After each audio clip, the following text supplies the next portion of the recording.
Hello friends, स्वागत है आपका मांगा हिंदी टोन 2.0 चैनल पर। ये मांगा जो आज मैं कवर कर रहा हूँ, मेरे एक सब्सक्राइबर दोस्त ने हाईली मुझे रिकमेंड करा है। मतलब हाईली आप कमेंट भी देख सकते हैं कितने सारे बंदे ने कर रखा है। तो चलिए वीडियो शुरू करते हैं। एक ब्लॉन्ड लड़की जो हाई स्कूल यूनिफॉर्म में है, एक चेयर पर बैठी है। हयाशी मगुमी, खूबसूरत और स्ट्रॉन्ग विल्ड, जिसे हाई स्कूल में क्वीन बुलाया जाता था, एक स्टोर में है जहां एक लड़का जिसका नाम यामामोटो है, नाइट शिफ्ट करता था। वो दंग रह गया जब उसने उसे ग्रोसरीज का बैग दिया। हयाशी, जिसे यामामोटो कभी नफरत करता था, उसने उसके सामने एक ऐसा सीक्रेट रिवील किया जो उसे कभी नहीं पता चलना था। यामामोटो ने उसके हाथ पर चोट के निशान देखे और उनके बारे में पूछा। हयाशी ने अपना हाथ पीछे खींच लिया और जब उसने उससे पूछा तो उसने अपना सर नीचे कर लिया। कुछ घंटे पहले यामामोटो शावर क्लीन कर रहा था, एक ब्रश से रगड़ रहा था और पानी से धो रहा था। वो मुस्कुरा उठा जब उसने देखा कि सब कुछ क्लीन और शाइनी है। वो अपनी इस हार्डवर्क के रिजल्ट से खुश था। यामामोटो हयाशी को एक ऐसे इंसान के रूप में याद करता है जो हमेशा अनरीजनेबली बिहेव करती थी। वो अपने माथे से पसीना पोंछता है, इस बात पर प्राउड फील करते हुए कि सब कुछ बढ़िया हो गया। अपने फोन की तरफ देखते हुए वो ये देखकर सरप्राइज हो जाता है कि वो रेसिडेंशियल एरिया के एक स्टोर में अपनी पार्ट टाइम जॉब के लिए लेट हो रहा है। यामामोटो खुश है कि उनके पास रात में रेयरली ही कोई कस्टमर आता है, क्योंकि नाइट शिफ्ट के पैसे ज़्यादा मिलते हैं।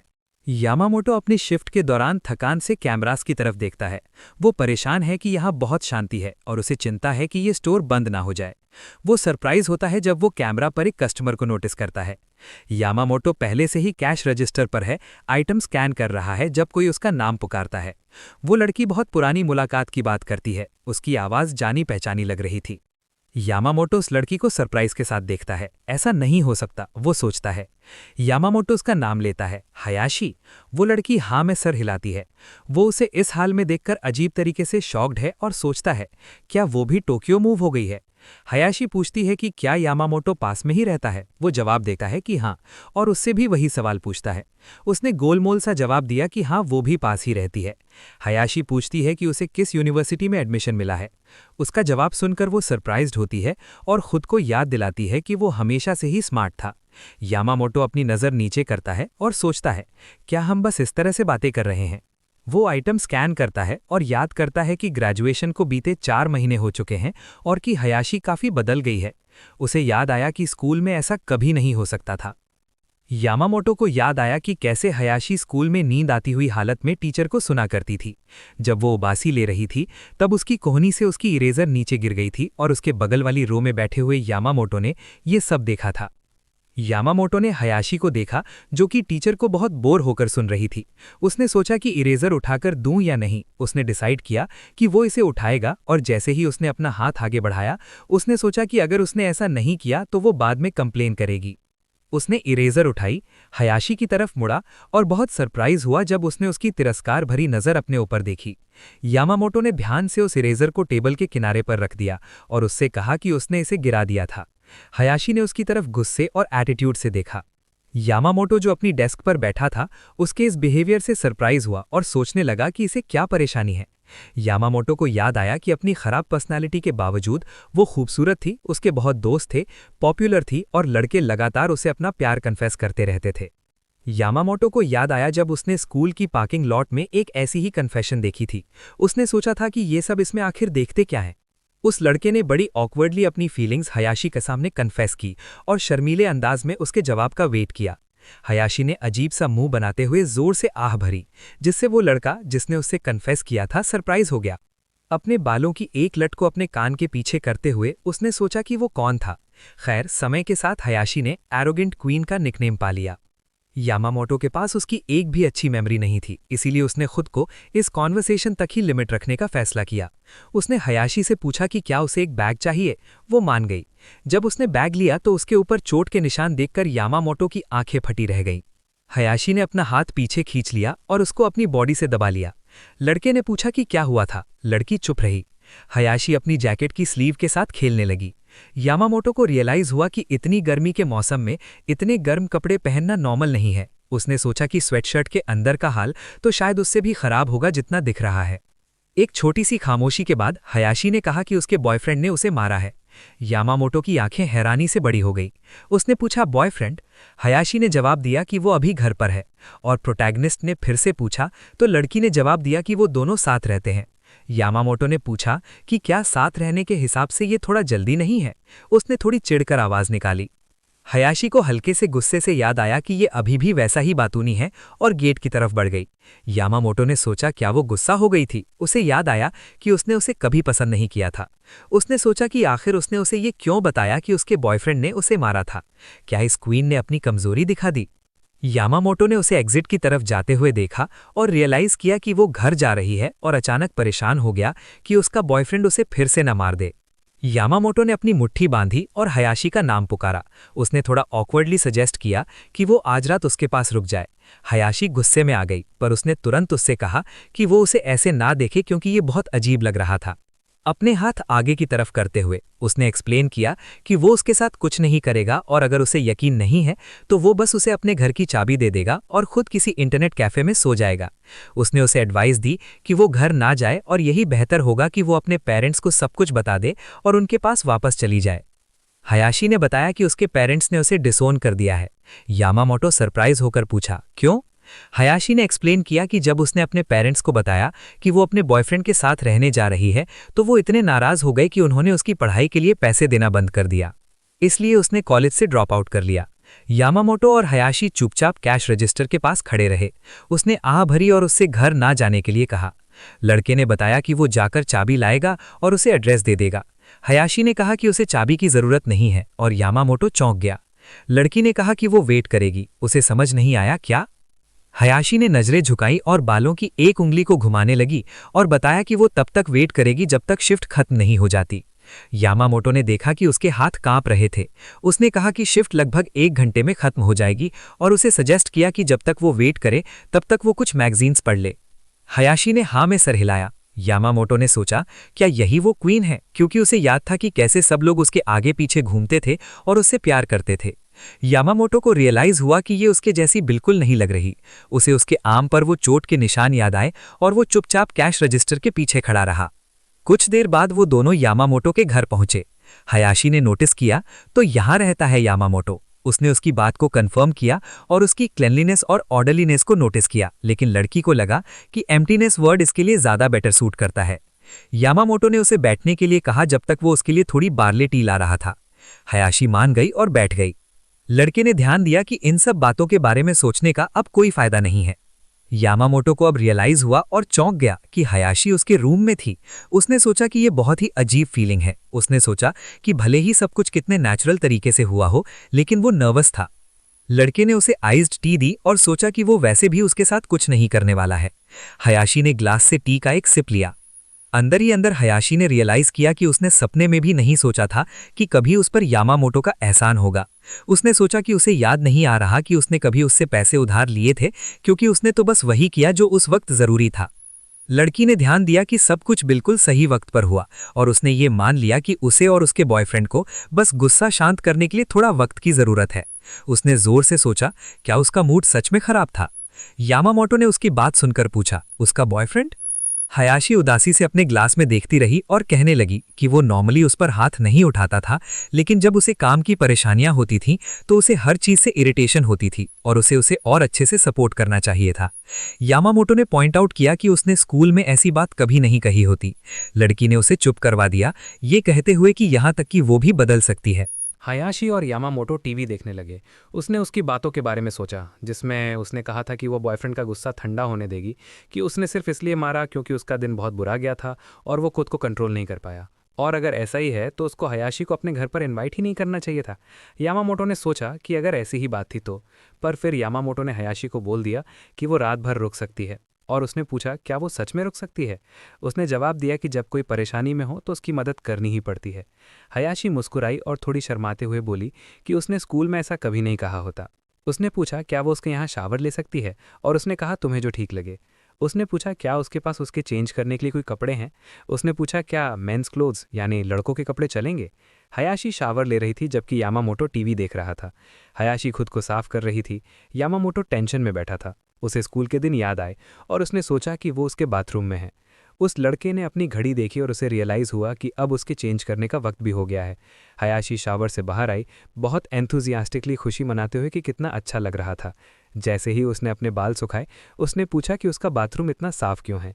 यामामोटो ने जवाब देना शुरू किया पर हिचकिचाया जब उसने एक लड़की की बॉडी पर बहुत सारे चोट के निशान देखे।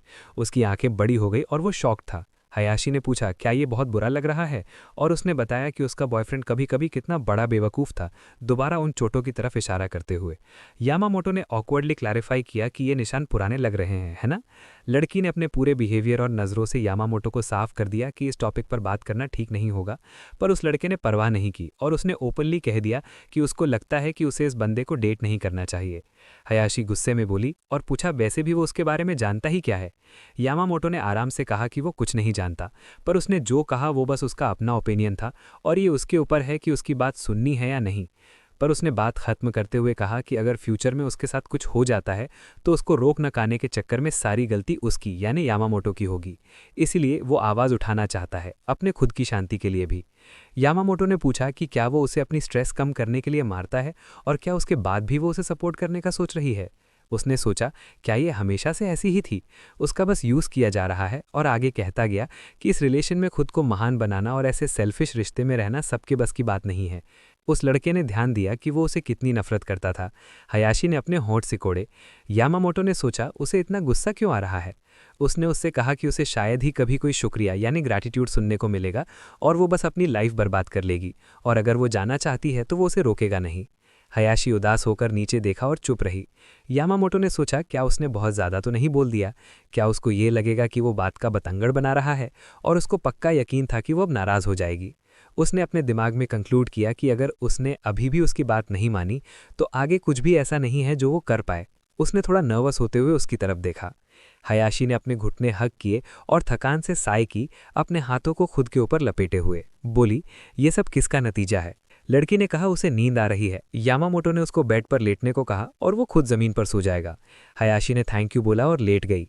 यामामोटो ने आह भरी। उसने उसे गुड नाइट कहा और उससे कहा कि आराम से सोए और सब कुछ सोच समझ कर डिसीजन ले, बिना जल्दी किए।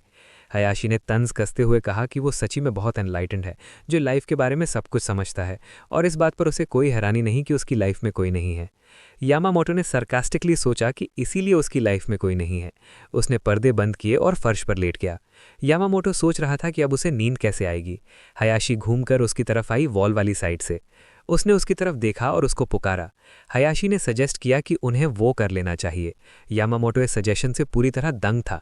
उसने उस बारे में सोचा और उसे ये सब समझ नहीं आया। यही सोचकर उसने इनकार करते हुए कंक्लूड किया कि उसने बस अपना मन करते हुए हयाशी को अपने रूम में लाने दिया था, लेकिन उसकी ऐसी कोई इंटेंशंस नहीं थी। उसके पीछे से आवाज़ें आने लगी। उसने सोचा, क्या वो उसे परेशान कर रही थी? हयाशी ने उसको जोर से पकड़ लिया। यामामोटो बहुत डर गया और चिल्लाते हुए पीछे हटा और उससे पूछा कि वो क्या कर रही है। हयाशी हंसने लगी और जोर से बोली कि लगता है वो अभी तक जाग ही रहा था। उसने अपने पैर यामामोटो की टांग पर लगाए। उसने पूछा कि उसने ये सब चेक करने का क्यों सोचा। वो बहुत एम्बैरस था। उसकी धड़कन जोरों से बढ़ गई। हयाशी ने कहा कि उसने बस उसे हग किया था, पर वो लड़का थोड़ा गुस्से में आया और पूछने लगा कि उसको गले लगाने की परमिशन उसे किसने दी, और उसने वापस पूछा, क्या उसको सच में परमिशन की ज़रूरत है? यामामोटो ने सोचा कि उसे तो अपने बॉयफ्रेंड से परमिशन लेनी चाहिए थी, पर फिर डिसाइड किया कि इस बारे में अभी बात करना ठीक नहीं होगा। हयाशी ने थोड़ी देर सोचा और पूछा, क्या वो अभी तक वर्जिन है? उसकी धड़कन रुक सी गई। लड़के ने तुरंत जवाब दिया, नहीं। लड़की ने भी तुरंत जवाब दिया, तुम झूठ बोल रहे हो। हयाशी ने नोटिस किया और कहा कि वो बस हवाबाजी कर रहा है और ये सच में बहुत क्यूट लग रहा है।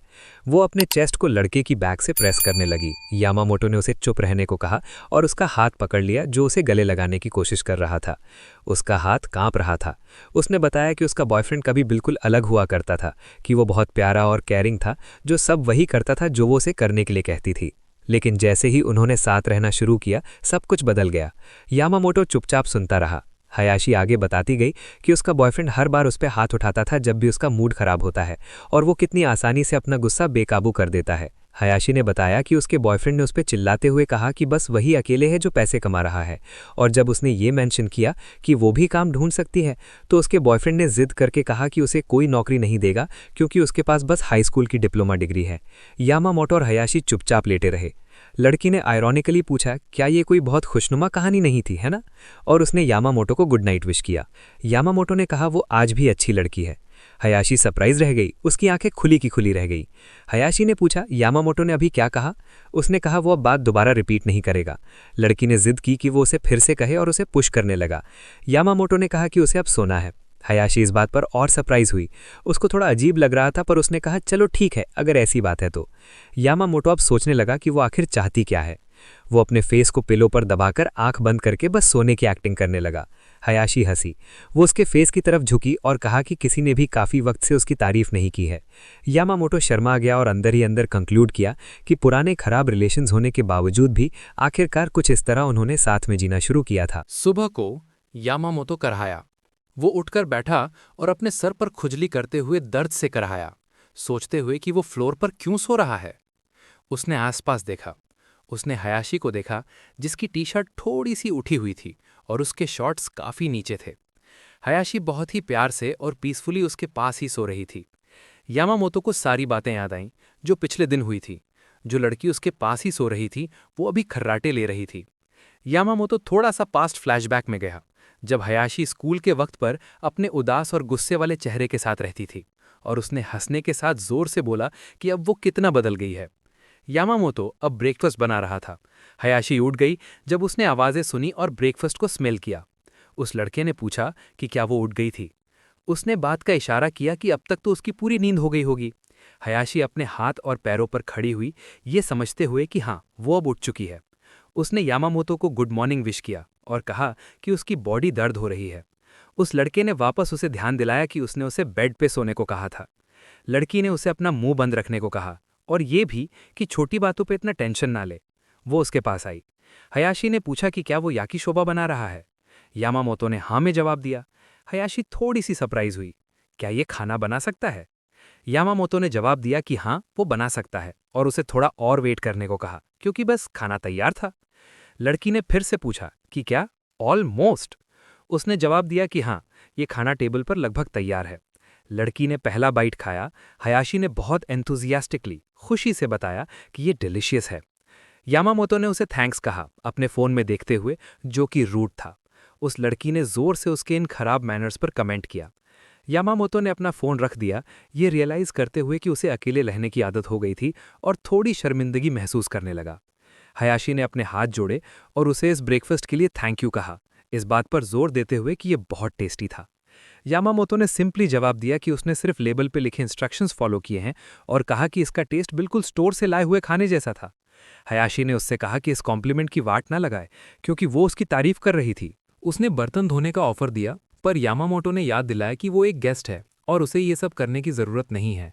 हयाशी ने कहा कि वो कम से कम इस तरह से उसके रूम और खाने का उधार चुकाना चाहती है। उस लड़के ने उसे रिलैक्स करने को कहा, ये कहते हुए कि इसकी कोई ज़रूरत नहीं थी। लड़की ने उससे चुप रहने को कहा। उसने पूछा कि क्या उसके पास हेयर टाई यानी बाल बांधने की रबर है। लड़के ने कहा कि भला उसके पास हेयर टाई क्यों होगी, और पेपर क्लिप्स का एक बॉक्स निकालते हुए पूछा कि क्या पेपर क्लिप से काम चल जाएगा। हयाशी बहुत सरप्राइज हुई और शौक में उससे बोली कि क्या उसे पता भी है कि अगर वो अपने बालों को ऐसी रबर बैंड से बांधेगी तो क्या होगा, क्योंकि ना सिर्फ इसे बांधना दर्द भरा होगा, बल्कि रबर बैंड उसके बाल भी उखाड़ देगी। यामामोटो ने उससे कहा कि उसे इस बारे में कैसे पता होगा, पर उसके पास एक शूलेस यानी जूते का फीता है, क्या वो चलेगा? हयाशी ने हार मान ली और शूलेस ले लिया। लड़की ने अपने बालों को इकट्ठा करके एक पोनी टेल बनाई। उसने ध्यान से उसे एक शूलेस की मदद से बो की शेप में बांधा और बर्तन धोने के लिए खड़ी हो गई। यामामोटो चुपचाप देखता रहा। उसने सोचा कि बेहतर होगा कि वो आराम करे जब तक वो उसके साथ रह रही है। थोड़ी देर बाद टी के साथ टेबल पर बैठते हुए उसने सजेस्ट किया कि अब उन्हें डिस्कस करना चाहिए कि आगे वो क्या करेगी। आखिरकार आखिरी चॉइस उसी की थी। हयाशी ने नज़रें चुराई और इस बात से अग्री किया, पर वो बाद में अपनी चॉइस पर पछताना नहीं चाहती थी। यामामोटो ने उससे कहा कि सिचुएशन को ऑब्जेक्टिवली देखे और डिसाइड करे कि वो क्या चाहती है, क्योंकि अगर वो इसे अच्छे से सोच समझ कर करेगी तो उसे बाद में रिग्रेट करने को कुछ नहीं होगा। हयाशी ने कहा कि ये बेहद मुश्किल था। उसने उसकी तरफ देखा और कहा कि हमेशा सही चीज़ करना नामुमकिन है, कभी कभी आप बस किसी कमज़ोरी के पल के आगे हार मान लेते हैं। लड़की परेशान थी और उसने कहा कि यही वजह है कि वो किसी बात का रिग्रेट नहीं कर सकती थी। यामामोटो ने कहा कि ये पॉसिबल था। लड़की ने इनकार किया कि ये काम करेगा। उस लड़के ने उसे अश्योरेंस दी कि सब ठीक हो जाएगा। हयाशी को समझ नहीं आया कि वो इतना श्योर क्यों था। उसने उससे कहा कि ये सिंपल है। उसने अपने अंगूठे से कॉन्फिडेंटली अपनी तरफ इशारा किया और पूछा, क्या इसीलिए वो यहाँ नहीं था? उन्होंने चुपचाप एक दूसरे को देखा और यामामोटो को अजीब और एम्बैरेसिंग फील होने लगा। उसने बात समेटी और उसे एक्सप्लेन किया कि अगर वो खुद से चॉइस बनाने से डरती है तो उसे उस पर भरोसा करना चाहिए और फिर वो साथ मिलकर डिसाइड करेंगे। हयाशी ने कहा कि उसने कभी नहीं सोचा था कि वो उससे ऐसी कोई इनकरेजिंग बात सुनेगी। उस लड़के ने पॉइंट आउट किया कि इसमें इनकरेजिंग कुछ नहीं था, वो बस अपने पर्सनल सेल्फिश मोटिव्स की वजह से अपना ओपिनियन उस पर थोपने की कोशिश कर रहा था। हयाशी हंसी और बोली कि वो कंफ्यूजिंग तरीके से बात कर रहा था। यामामोटो सरप्राइज था। उसने सजेस्ट किया कि उन्हें इस बारे में साथ मिलकर सोचना चाहिए। ये शुरू में उसके लिए थोड़ा अनप्लेजेंट हो सकता है, पर उसने उससे पूछा कि वो उसके बॉयफ्रेंड के साथ वाले रिलेशनशिप के बारे में उसे सब कुछ बताए। वो मान गई और फिर उस लड़की ने उसको बताया कि टोक्यो आने के बाद उसके साथ क्या क्या हुआ था। बेशक वो बीच बीच में मजाक कर रही थी, लेकिन उस कहानी में मज़ेदार जैसा कुछ भी नहीं था। उसने उन बातों के बारे में बताया जहां उसे मारा पीटा गया था, जब वो कोने में एक स्माइल के साथ खड़ी थी, और यामामोटो सोचने लगा कि आखिर वो हंस क्यों रही थी। हयाशी ने उसे याद दिलाया कि उसका बॉयफ्रेंड हमेशा बुरा नहीं था, कि वो माफ़ी मांगता था, वादा करता था कि ये दोबारा नहीं होगा, माफ़ी की भीख मांगता था, और वो हमेशा यही कहता था। यामामोटो ने उसे एक्सप्लेन किया कि डोमेस्टिक वायलेंस हमेशा एक सर्टेन साइकिल फॉलो करता है। पहले वायलेंस का पीरियड, फिर पछतावे यानी रिमोर्स का पीरियड, जब हर छोटी मोटी बात उसे गुस्सा दिलाती है, और ये कितना खतरनाक यानी विशियस साइकिल है। हयाशी को हल्का सा रियलाइजेशन हुआ। उसने ऑकवर्डली कहा कि लगता है यामामोटो को इस बारे में बहुत कुछ पता है, पर उसने पॉइंट आउट किया कि जब वो बर्तन धो रही थी तब उसने इस बारे में पढ़ा था, और फिर उसे समझ आ गया। यामामोटो ने पूछा कि क्या उसने ये टॉपिक किसी और के साथ डिस्कस किया है। हयाशी ने जवाब दिया कि वो पहला इंसान है। लड़के ने दोबारा अपने ख्यालों में सोचा कि उसके तो बहुत दोस्त थे ना। उसने उससे पूछा कि उसका फ़ोन कहाँ है। लड़की ने जवाब दिया कि उसके पास फ़ोन नहीं है, क्योंकि उसके बॉयफ्रेंड ने कहा था कि उसे इसकी ज़रूरत नहीं है।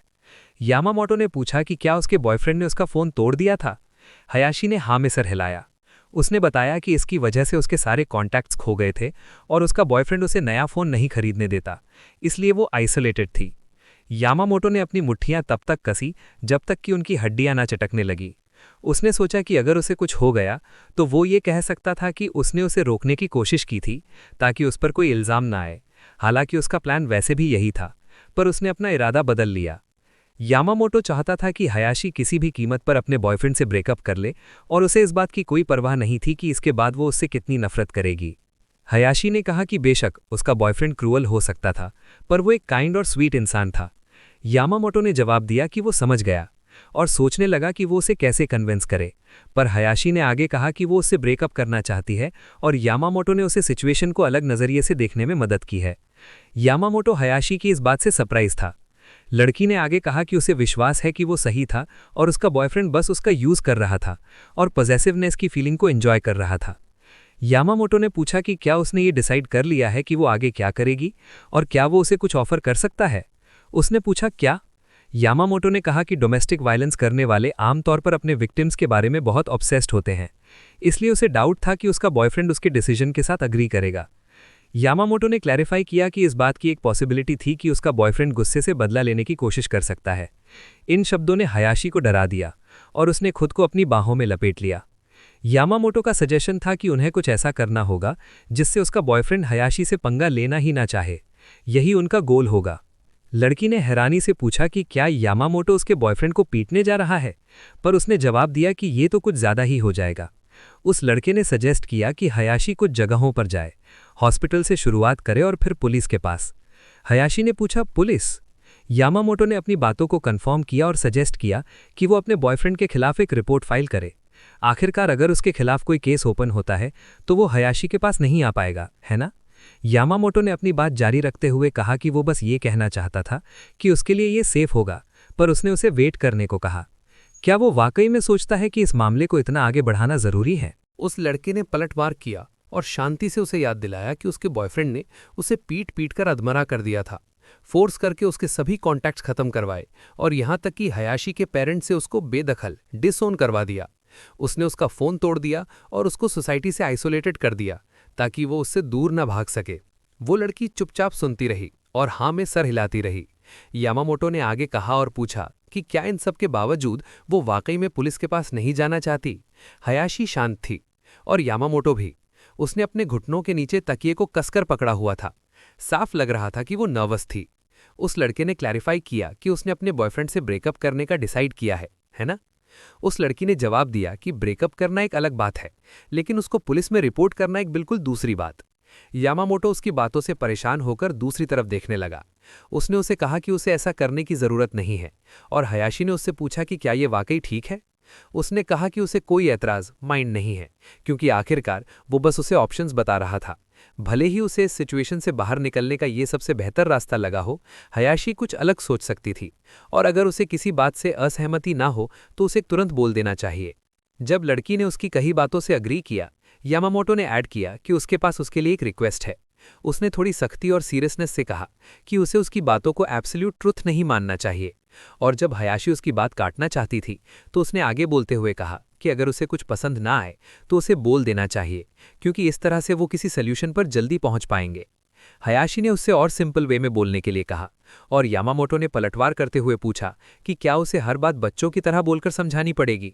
यामामोटो ने फाइनली कंक्लूड किया कि वो लोग पुलिस के पास नहीं जा रहे हैं, और अगर उसको आइडिया पसंद नहीं आया तो ठीक है, यही सही। हयाशी ने जवाब दिया कि वो उसे सीधे तरीके से ये बता सकता था।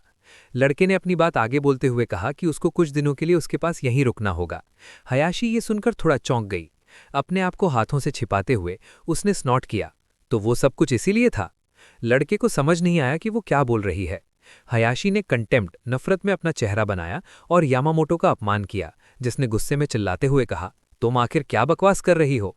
उसने उसे समझाया कि वैसे भी उसके पास और कोई जगह नहीं है जाने के लिए, क्योंकि उसका बॉयफ्रेंड घर पे है, और उसको पूरा यकीन था कि अभी वो पागलों की तरह उसे ढूंढ रहा होगा। हयाशी करंट सिचुएशन को रियलाइज करके डर से कांप गई। यामामोटो ने उसे कुछ समय तक के लिए अपार्टमेंट से न निकलने की सलाह दी, और उसके बोलने का असल मतलब भी वही था। लड़की समझ गई। उसने आगे बोलना शुरू किया और उसे बताया कि उसको उससे कुछ चाहिए, भले ही वो लड़की ये न करना चाहे। हयाशी ने उससे बात रिपीट करने को कहा, पर उसकी आंखों से देख के साफ पता चल रहा था कि वो समझ गई है, और यामामोटो ने सोचा कि चूंकि उसने खुद ही फिगर आउट कर लिया है तो ये काफी आसान होगा। उसने अपने हाथ अपनी छाती पर रखे। वो मान गई थी, आखिर वो उसकी मदद तो कर ही रहा था ना। यामामोटो ने सोचा और रियलाइज किया कि उसने सारी बातों को फिर से बिल्कुल गलत समझ लिया है, जबकि वो लड़की उसको अपनी पलकों के नीचे से देखती रही, और उसने दूसरे शब्दों में आगे कहा, तो उसे उसकी बॉडी का पूरा एक्सेस चाहिए। हयाशी ने बहुत गुस्से और इंडिग्नेशन के साथ ये कहा। उस लड़के को पता चल चुका था कि उसने अभी उसकी बात का बिल्कुल गलत मतलब निकाला है, और उसने कहा कि ऐसी कोई बकवास करने की जरूरत नहीं है। लड़की हैरान होते हुए सोचने लगी कि वो किस बारे में और क्या बकवास बोल रहा है। यामामोटो ने कल रात के बारे में सोचा कि कैसे वो खुद आकर कल रात उससे लिपट गई थी बेड पर। तो क्या एक बार उसके लिए ठीक था पर रेगुलर बेसिस पे नहीं? शायद यही बात होगी। जब यामामोटो ये सब सोच रहा था, हयाशी उसे घूर कर गुर्राने लगी। उसने एक आह भरी। उसने उससे कहा कि वो किसी ऐसी चीज के लिए अग्री ना करे जो उसे पसंद नहीं, और वैसे भी वो किसी और टॉपिक पर बात कर रहा था। उसने पूछा कि फिर वो किस बारे में बात कर रहा था, और यामामोतो ने उसकी आर्म के ब्रूजेस की तरफ इशारा किया। उसने कहा कि वो लोग हॉस्पिटल जाएंगे। हयाशी बोली, सही है, बस इतना ही। लड़की थोड़ी एम्बैरस हुई और धीरे से बोली कि वो उसकी बात समझ गई है। यामामोतो बस यही सोचता रहा कि वो परेशान क्यों थी, और उसे लगता है कि वो इस लड़की के दिमाग में चल क्या रहा है ये कभी नहीं समझ पाएगा। हॉस्पिटल में मेडिकल रिपोर्ट से पता चला कि उसकी पूरी बॉडी पर चोट के निशान हैं, और उसकी रिस्ट यानी कि कलाई के लिगामेंट्स टूट गए हैं। यामामोतो और हयाशी हॉस्पिटल से वापस चल दिए। वो बीच बीच में उसकी तरफ देखता रहा, पर वो आगे देख रही थी, बिल्कुल खाली स्पेस में घूरते हुए। उसे डॉक्टर और हयाशी के बीच हुई कॉन्वर्सेशन याद आई, कैसे वो चोट के निशानों का एग्जैक्ट कॉज क्लैरिफाई करना चाहता था, और उसने कह दिया कि सब फाइन है और उसे थैंक्स बोला। उसने सोचा कि हाँ, अब उनके पास एक रिपोर्ट आ गई है, पर उसने डॉक्टर के सारे सवालों से खुद को बचाया और जल्दी से जल्दी वहां से निकलने की कोशिश की। ऐसा लग रहा था कि वो अभी भी अपने बॉयफ्रेंड की वजह से डिटेल्स छुपा रही थी। पर क्या यामामोतो को चुप ही रहना चाहिए? बेहतर यही होगा कि इस बारे में अभी उससे कोई बात न की जाए। वो साफ तौर पर अभी कोई स्टेटमेंट लिखने के लिए तैयार नहीं थी। यामामोतो ने उसे पुकारा, और जब उसने रिस्पॉन्स दिया तो उसने पूछा कि क्या उस आउटफिट में उसे गर्मी नहीं लग रही। हयाशी ने जवाब दिया कि हाँ, थोड़ी वार्म है। उसने फिर उससे पूछा कि क्या उसे उस आउटफिट में गर्मी लग रही है। हयाशी ने जवाब दिया कि सब ओके है। उस लड़के ने ऑफर दिया कि वो जाकर उसके लिए कुछ खरीद लाएगा, चेंज करने के लिए कुछ कपड़े, और सोचा चलो उसे उस लड़के के बारे में चुप ही रहना दो। मेन बात यह है कि अगर वो अपना माइंड चेंज करती है तो वो उसकी मदद करने के लिए तैयार है। हयाशी इस बात से चिंतित थी कि उसके पास पैसे नहीं थे, पर यामामोतो ने उसे तसल्ली दी, ये कहते हुए कि उसके पास थोड़े पैसे हैं, पर वो उसके लिए सब कुछ नहीं खरीदेगा। हयाशी ने परेशानी के साथ वादा किया कि वो उसके पैसे वापस कर देगी, पर उसे नहीं पता कब। पर उस लड़के ने उसे बीच में टोका, मुस्कुराया और कहा कि जब उसके पास होंगे तब दे देना। वो दोनों शॉपिंग पर गए और कपड़े देखे। जब हयाशी लिब्रास देखी, यामामोतो ने मुंह फेर लिया और हाथ से उसे इशारा किया। सुबह हो गई, पक्षी चहचहा रहे थे और हयाशी सो रही थी। यामामोतो अपनी पीठ में दर्द के मारे कर्राते हुए उठा। उसने सोचा कि अब एक फुटॉन खरीदने का टाइम आ गया है। उसके पास यूनिवर्सिटी जाने से पहले थोड़ा फ्री टाइम भी था, तो वो थोड़ी साफ सफाई कर लेगा। जब वो सोच रहा था, उसने पीछे मुड़कर हयाशी को देखा और आखिर में उसने ब्रेकफास्ट बनाने का डिसाइड किया। खाना बनते वक्त हयाशी बेड पर करवटें बदल रही थी। यामामोतो ने उसके लिए टेबल पर ब्रेकफास्ट रख दिया और एक नोट छोड़ दिया जिसमें लिखा था कि ये उसके लिए है, और उसने सोचा कि जब तक वो यहाँ है उसे थोड़ी देर तक सोने देना चाहिए। उसने ये भी सोचा कि उसके लिए अपनी सुबह की सफाई छोड़ना कितना अनयूजुअल, अजीब था, क्योंकि सफाई करना ही उसकी एकमात्र हॉबी थी। यामामोतो स्कूल से लौट रहा था, ये सोचते हुए कि उसने आखिरकार एक फुटॉन खरीद लिया है और अब वो आराम से सो पाएगा। उसे बाहर से ही खाने की खुशबू आ रही थी, और जब उसने अपने रूम का दरवाज़ा खोला, उसने अनाउंस किया कि वो घर आ गया है। हयाशी स्टोव के पास खड़ी थी, एप्रन पहने हुए, उसके बाल पीछे एक पोनी टेल में बंधे हुए थे और वो कुछ पका रही थी। उसने कहा, वेलकम बैक। यामामोतो ने अपने दिल ही दिल में एक हेयर टाई खरीदने के लिए खुद की तारीफ की। उसने पूछा कि क्या उसे बर्गर स्टेक पसंद है। लड़के ने जवाब दिया कि उसे खाना बनाने की ज़रूरत नहीं थी, वो वापस आकर कुछ बना लेता। हयाशी ने काउंटर किया कि वो उसे यहाँ छिपा रहा है और कम से कम वो इतना तो कर ही सकती है, उसका उधार चुकाने के लिए। उसने मीट के पीस को पलटा। यामामोतो ने कहा कि ये बहुत बढ़िया बना है। हयाशी ने कहा कि ये सब प्रैक्टिस का कमाल है, और उसने दोबारा पूछा कि उसे बर्गर स्टेक पसंद है या नहीं। यामामोतो ने कहा कि हाँ, उसे ठीक लगते हैं। हयाशी अपने हाथों में प्लेट पकड़े खुशी से मुस्कुराई और बोली कि उसका जवाब थोड़ा गोलमोल यानी इवेसिव है। जब वो प्लेट्स में खाना डाल रही थी और वो फुटॉन को अनपैक कर रहा था, उसने उसे बुलाया और जब उसने रिस्पॉन्स दिया तो उसने कहा कि वो डिनर के बाद कुछ डिस्कस करना चाहती है, और उसने हाँ में जवाब दिया। और फिर उसने सोचा कि एक मिनट, क्या उसने ग्राउंड बीफ खरीदा है? हयाशी ने अपने बाल खोल दिए। उन्होंने एक दूसरे को बॉन अपीटीट विश किया। यामामोतो ने बर्गर स्टेक ट्राई किया और हयाशी ने उसका ओपिनियन पूछा। उसने कहा कि ये डिलिशियस है। लड़की खुश हुई, उसके गाल थोड़े लाल रेडिश हो गए और उन्होंने खाना जारी रखा। हयाशी टेबल साफ करने लगी। यामामोतो ने कहा कि वो बर्तन धो देगा, पर लड़की ने उसे बैठने के लिए कहा और बोली कि वो थोड़ा घूमना चाहती है, इसीलिए वो सब कुछ कर लेगी। यामामोतो ने कुछ नहीं कहा, और जब हयाशी बर्तन धो रही थी, उसने सीरियसली पूछा कि क्या वो आज घर से बाहर गई थी। उसने तुरंत सोचा कि उसने ये ऐसे पूछा जैसे वो कोई जेलस बॉयफ्रेंड हो। उसका वो मतलब नहीं था, ये बस। हयाशी ने उसे बीच में ही काट दिया और बोली, तो क्या? यामामोतो चुप रहा। उसने आगे कहा कि ऐसी कोई बात नहीं है और ये उसके ऊपर है कि वो उसकी बात सुनती है या नहीं। ऐसे अकेले सड़क पर जाना और अपने एक्स से टकरा जाना बहुत बड़ी बेवकूफ़ी होगी। लड़की का मूड खराब हो गया। उसने पूछा कि आखिर वो समझता ही क्या है। उसने जवाब दिया कि बेशक वो कुछ नहीं समझता। हयाशी ने अचानक पूछा कि फिर उसने ऐसा क्यों कहा, पर जब उसने यामामोतो को शांति से बैठे देखा तो वो चुप हो गई और बर्तन धोने का काम पूरा कर लिया। वो उसके बगल में बैठ गई। उसने जिद्दी होने के लिए माफ़ी मांगी। यामामोतो ने काउंटर किया कि ये उसकी गलती थी। उसने सोचा कि डिनर पूरी तरह से उसकी जिम्मेदारी थी और उसे सुबह इस बारे में उससे डिस्कस कर लेना चाहिए था। हयाशी ने कहा कि उसे माफ़ी मांगने की कोई ज़रूरत नहीं है। यामामोतो ने पूछा कि उसे ग्राउंड बीफ के लिए पैसे कहाँ से मिले। उसने जवाब दिया कि उसके एक्स बॉयफ्रेंड ने जो पैसे उसे दिए थे, उसमें से बचे हुए पैसे उसने खर्च किए थे। हयाशी आगे बोलने लगी कि कैसे वो भागकर स्टोर गई थी और उसने सोचा था कि अगर यामामोतो ने देखा कि वो घर पर नहीं है तो वो गुस्सा हो जाएगा। वो हैरान था। लड़की इस बात को समझ गई। उसने आगे एक्सप्लेन करना शुरू किया कि उसके एक्स बॉयफ्रेंड को लगभग हर चीज़ से प्रॉब्लम या इरिटेशन होती थी, और जैसे ही उसका मूड खराब होता था वो हर चीज़ में गलतियां निकालना शुरू कर देता था। हयाशी ने बताया कि वो बस फर्श पर पड़ा कचरा उठाकर फेंक सकती थी, पर उसका बॉयफ्रेंड उस पर बिना परमिशन के ऐसा करने के लिए चिल्लाने लगता था, और जब वो उससे पूछती थी कि क्यों, तो वो तुरंत बड़बड़ाने लगता था कि वो ऐसे बेवकूफ़ों वाले सवाल क्यों पूछ रही है। पर जब वो खाना खाते थे तब शांति होती थी, और बस वही एक वक्त था जब वो रिलैक्स कर सकती थी। यामामोतो ने उसकी बात ध्यान से सुनी। उसने आगे एक्सप्लेन किया कि यही वजह थी कि उसने स्टोर जाने और एक साथ डिनर बनाने का फैसला किया, ये सोचते हुए कि यामामोतो खाते वक्त परेशान नहीं होगा और उसे घर से बाहर जाने के लिए डांटेगा नहीं। यामामोतो ने दोबारा पूछा, क्यों? हयाशी ने कहा कि यही बात वो डिनर के बाद डिस्कस करना चाहती थी कि वो एक पार्ट टाइम जॉब ढूंढना चाहती है। यामामोतो टेंशन में आ गया।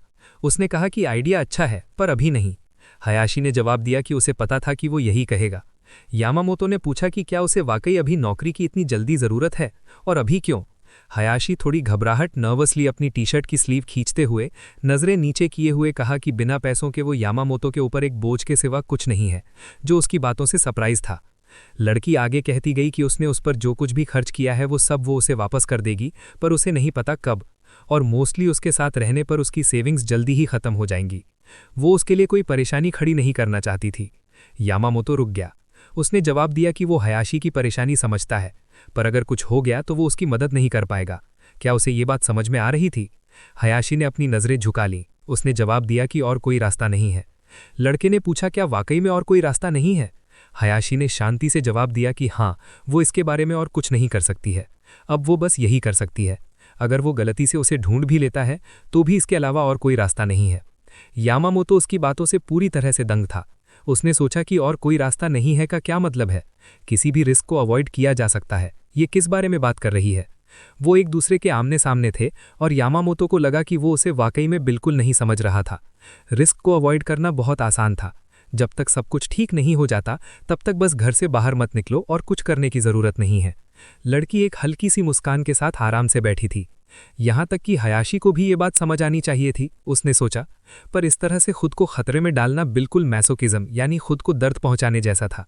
क्या उसने वाकई ये सब उसके लिए किया था? हयाशी ने अपनी आंखें झुका लीं। वो खड़ी हुई और अपने चोट के निशानों को देखा। यामामोतो इस बात पर विचार करता रहा कि हयाशी डोमेस्टिक वायलेंस का शिकार थी, ना सिर्फ फिजिकल बल्कि साइकोलॉजिकल भी। किसने सोचा होगा कि इतनी स्ट्रॉन्ग विल्ड क्वीन ऐसी मजबूर हालत में पहुंच जाएगी? आखिरकार ग्रेजुएशन हुए अभी 4 महीने ही तो हुए थे।